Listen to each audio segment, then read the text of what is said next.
Alors en ce moment, tout le monde se fout ouvertement de Cole Palmer puisqu'il a annoncé en grande pompe avoir déposé sa marque, c'est Cold Palmer, ça rend hommage à sa célèbre célébration et c'est quelque chose qui est hyper intéressant quand on veut analyser le football au-delà des moqueries qu'on peut voir. Déjà, le premier élément, c'est que déposer une célébration, ça n'a absolument rien d'original et Cole Palmer n'est pas le premier à faire ça. Kylian Mbappé a déposé sa célèbre célébration lui aussi. On a vu Bellingham protéger le fait de célébrer en écartant les bras comme ça. On a vu Lamine Yamal qui parfois fait son geste 304 en référence à son quartier d'origine déposer une marque pour ça. Bref, on a absolument tous les joueurs qui vont essayer de protéger tout ce qu'ils peuvent. Donc Cole Palmer, c'est pas une grande nouveauté. Il y a même Nike qui avait communiqué avec sa fameuse célébration. Le logo en lui-même, il est beaucoup moqué, mais moi je vais être honnête, je trouve que c'est une masterclass. On a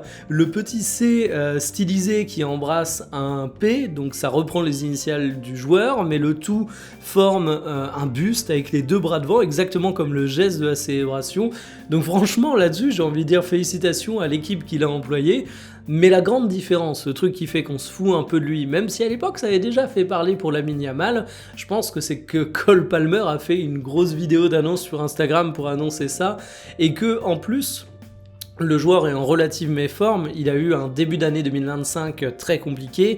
Là, sur cette saison, il a été intéressant quand il a joué, mais il a plus souvent été blessé qu'autre chose, donc quand tu parles beaucoup, mais que sur les terrains, t'es un peu absent, les critiques sont d'autant plus présentes.